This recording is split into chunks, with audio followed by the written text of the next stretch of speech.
ನಮಸ್ತೆ ಮಿತ್ರರೇ, ಇವತ್ತು ನಾವೊಂದು ಸ್ಪೆಷಲ್ ಆದ ಅಂದರೆ ಸಿಂಪಲ್ ಆಗಿ ಕ್ವಿಕ್ ಆಗಿ ಮಾಡುವಂತಹ ಗ್ರೀನ್ ಪೀಸ್ ಹಾಗೂ ಪೊಟ್ಯಾಟೊ ಬಳಸಿ ಒಂದು ರುಚಿಕರವಾದ ಸುಕ್ಕವನ್ನು ಮಾಡುವ. ನಾವು ಕರಾವಳಿಯವರು ಮಾಡುವಂತಹ ಅಂದರೆ ಮಂಗಳೂರು ಶೈಲಿಯ ಈ ಒಂದು ಸುಕ್ಕವನ್ನು ಹೇಗೆ ಮಾಡುವುದೆಂದು ನೋಡುವ ಮೊದಲು ಯಾರೆಲ್ಲ ನನ್ನ ಚಾನಲನ್ನು ನೋಡ್ತಿದ್ದೀರಿ, ಯಾರೆಲ್ಲ ಇನ್ನೂ ಸಬ್ಸ್ಕ್ರೈಬ್ ಮಾಡಿಲ್ಲ, ದಯವಿಟ್ಟು ಸಬ್ಸ್ಕ್ರೈಬ್ ಮಾಡಿ ಸಪೋರ್ಟ್ ಮಾಡಿ ಅಂತ ಹೇಳುತ್ತಾ ಬನ್ನಿ ಈ ಒಂದು ರುಚಿಕರವಾದ ಹಾಗೂ ಆರೋಗ್ಯಭರಿತವಾದ ಸುಕ್ಕವನ್ನು ಹೇಗೆ ಮಾಡುವುದೆಂದು ನೋಡೋಣ.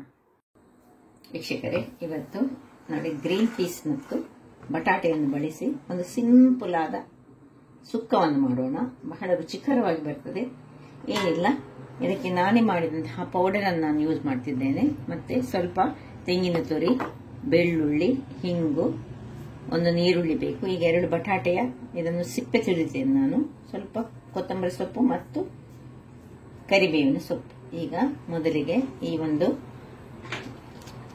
ಇದನ್ನು ಸಿಪ್ಪೆ ಸುಲಿದು ನಾನು ಇದನ್ನು ಸಣ್ಣ ಸಣ್ಣ ಪೀಸ್ಗಳಾಗಿ ಮಾಡಿ ಸ್ವಲ್ಪ ನೀರಿನಲ್ಲಿ ಹಾಕಿಟ್ಟುಕೊಳ್ತೇನೆ.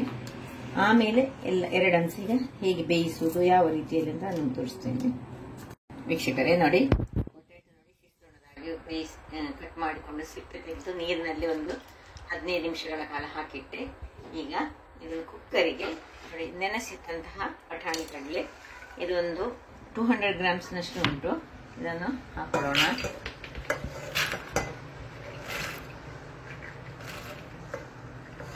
ಇನ್ನು ಈ ಬಟಾಟೆ, ನೆನೆಸಿದ ಬಟಾಟೆ,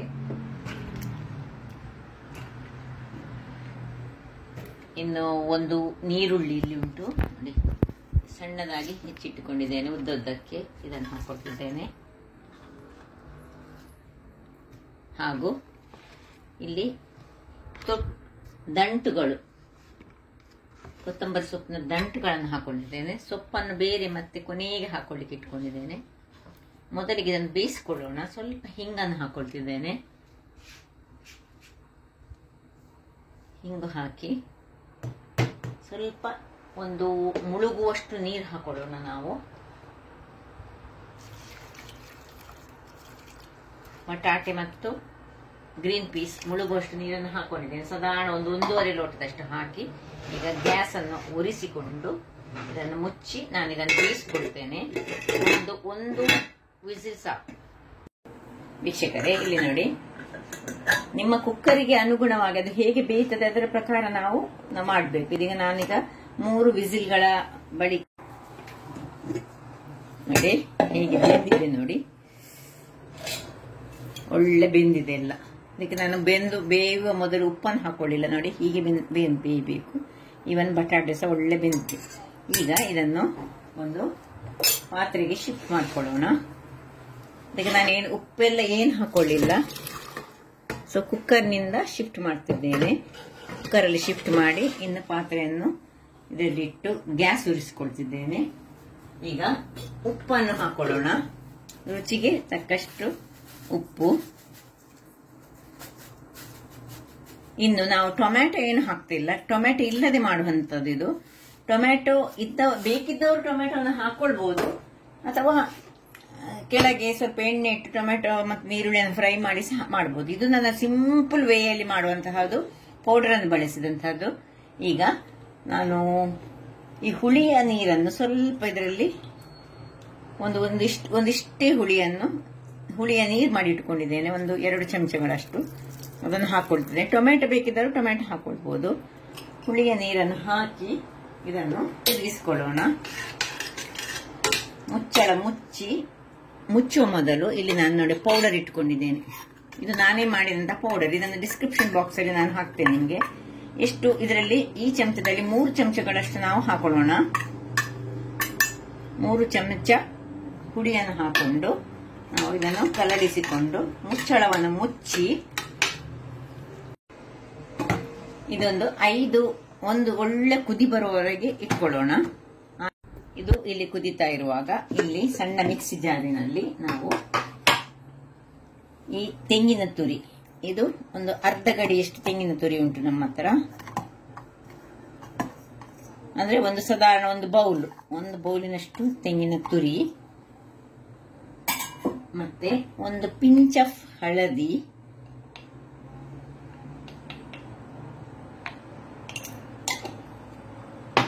ಒಂದು 1/4 ಚಮಚದಷ್ಟು ನಾನು ಮಾಡಿದಂತಹ ಹುಡಿ ಪೌಡರ್, ಮಸಾಲ ಪುಡಿ, ಒಂದು 1/4 ಚಮಚ, ಒಂದು 5-6 ಎಳೆಗಳಷ್ಟು ನೋಡಿ, ಇದು ಬಡೆ ಸೋಂಪು,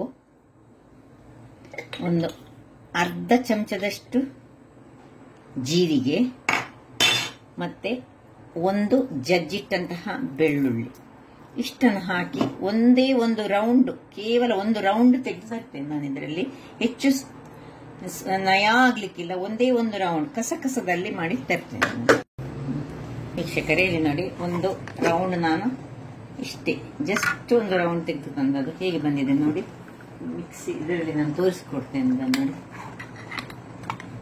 ಹೀಗೆ ತುಂಬಾ ಆಗಬಾರ್ದು. ಇಲ್ಲಿ ನೋಡಿ, ಒಳ್ಳೆ ಕೊದಿತ ಸೌಂಡ್. ಈಗ ಕೊದಿಯುವಾಗ ನಾವು ಇಲ್ಲಿ ಉಪ್ಪನ್ನೊಮ್ಮೆ ಚೆಕ್ ಮಾಡ್ಕೊಳ್ಳೋಣ. ಉಪ್ಪು ಕರೆಕ್ಟ್ ಉಂಟು. ಇದನ್ನು ಇದಕ್ಕೆ ಶಿಫ್ಟ್ ಮಾಡ್ಕೊಳ್ಳೋಣ.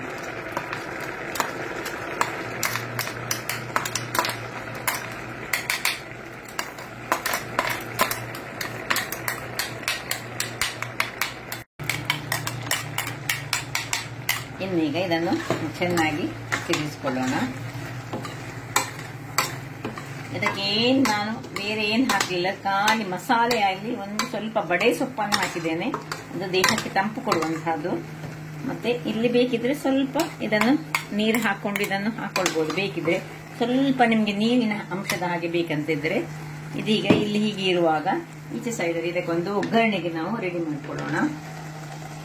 ಇದನ್ನು ಸಣ್ಣ ಉರಿಯಲ್ಲಿ ನಾನು ಸ್ವಲ್ಪ ಸಣ್ಣದು ಮಾಡಿ ಸ್ವಲ್ಪ ಬಾಯನ್ನು ಹೀಗೆ ಓರೆ ಇಟ್ಕೊಳ್ತೇನೆ. ಇಲ್ಲಿ ಒಗ್ಗರಣೆಗೆ ಗ್ಯಾಸ್ ಆನ್ ಮಾಡ್ಕೊಂಡಿದ್ದೇನೆ. ವೀಕ್ಷಕರೇ, ಇಲ್ಲಿ ನೋಡಿ, ಒಂದು 2 ಚಮಚದಷ್ಟು ಎಣ್ಣೆಯನ್ನು ಹಾಕೊಳ್ಳೋಣ. ಎಣ್ಣೆ ಬಿಸಿ ಆಗುವಾಗ, ಬಿಸಿ ಆಗ್ಲಿ, ಇಲ್ಲಿ ಇದು ಆಗ್ತಾ ಉಂಟು, ಸಾಕು. ಇದನ್ನು ಈಗ ನಾನು ಆಫ್ ಮಾಡ್ಕೊಳ್ತೇನೆ ನೋಡಿ. ಇಷ್ಟು ಡ್ರೈ ಆದ್ರೆ ಸಾಕು. ಇದನ್ನು ಆಫ್ ಮಾಡಿಕೊಂಡು ಅದರ ಬಿಸಿಯಲ್ಲಿ ಇಲ್ಲಿ ಇದು ಎಣ್ಣೆ ಬಿಸಿ ಆಯಿತು. ಎಣ್ಣೆ ಬಿಸಿ ಆಗುವಾಗ ನಾನು ಜಜ್ಜಿಟ್ಟಂತಹ ಬೆಳ್ಳುಳ್ಳಿಯನ್ನು ಹಾಕೊಳ್ತಿದ್ದೇನೆ ನೋಡಿ. 3 ಬೆಳ್ಳುಳ್ಳಿ ಹಾಕೊಳ್ತಿದ್ದೇನೆ.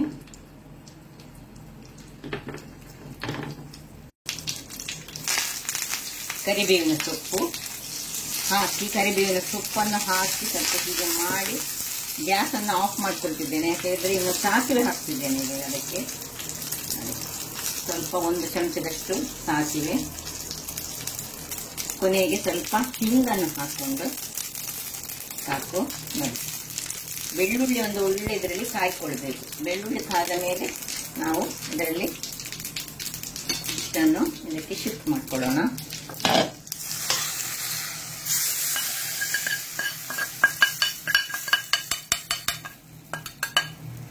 ಶಿಫ್ಟ್ ಮಾಡಿಕೊಂಡು ಇದರ ಮೇಲೆ ಕೊತ್ತಂಬರಿ ಸೊಪ್ಪನ್ನು ಉದುರಿಸಿಕೊಳ್ಳೋಣ. ಉದುರಿಸಿಕೊಂಡು ಒಂದು ಬಿಸಿಗೋಸ್ಕರ ಇದನ್ನು ಅಲ್ಲೇ ಮುಚ್ಚಿಟ್ಟುಕೊಂಡು 5 ನಿಮಿಷ ಹಾಗೆ ಬಿಡೋಣ. ವೀಕ್ಷಕರೇ, 5 ನಿಮಿಷಗಳ ಬಳಿಕ ನೋಡಿ, ಸರ್ವಿಂಗ್ ಟೈಮ್ ನೋಡಿ, ಸರ್ವ್ ಮಾಡೋಣ. ಹೇಗೆ ಬಂದಿದೆ ನೋಡಿ. ಇದು ಚಪಾತಿಗೆ ಆಗಲಿ ಅಥವಾ ಅನ್ನಕ್ಕೆ ಆಗಲಿ, ನೀರು ದೋಸೆಗೆ, ಯಾವುದಕ್ಕೆ ಸಹ ಇದು ಬಹಳ ಚೆನ್ನಾಗಿ ಬರ್ತದೆ. ಇದನ್ನು ತುಂಬಾ ಸಿಂಪಲ್ ಆಗಿ, ಏನು ಪುಡಿಯನ್ನು ನಾವು ಮಾಡಿಟ್ಟುಕೊಂಡು ಸ್ವಲ್ಪ ಬಾಟಲ್ ಅಲ್ಲಿ ಇಟ್ಕೊಂಡ್ರೆ ಸಾಕು. ನಮಗೆ ಯಾವಾಗ ಬೇಕಾಗ ನೆನೆಸಿಟ್ಟ ಬಟಾಣಿ ಅಥವಾ ಹೀಗೆ ನಮಗೆ ಫ್ರೋಸನ್ ಬಟಾಣಿ ಸಿಗ್ತದಲ್ಲ, ಅದರಲ್ಲಿ ಸಹ ಮಾಡಬಹುದು. ಕ್ವಿಕ್ ಆಗಿ ಮಾಡುವಂತಹದ್ದು, ಬ್ಯಾಚುಲರ್ಸ್ಗೆಲ್ಲ ಬಹಳ ಒಳ್ಳೇದಿದು ನೋಡಿ. ಏನ್ ಚೆನ್ನಾಗಿ ಬಂತು ನೋಡಿ. ಟೇಸ್ಟ್ ಅಂತೂ ಸೂಪರ್ ಆಗಿರ್ತದೆ. ಹಾಗಾದ್ರೆ ನೋಡಿದ್ರಲ್ಲ ವೀಕ್ಷಕರೇ, ಹೀಗೆ ಒಂದು ಸುಲಭ ವಿಧಾನದ ಒಂದು 15-20 ನಿಮಿಷದೊಳಗೆ ಈ ಒಂದು ಬಟಾಣಿ ಮತ್ತು ಬಟಾಟೆಯ ಪಲ್ಯ, ಅಂದ್ರೆ ಸುಕ್ಕ, ನಾವು ಮಂಗಳೂರು ಶೈಲಿನ ಸುಕ್ಕ, ಇದು ಹೇಗೆ ಮಾಡುವುದೆಂದು.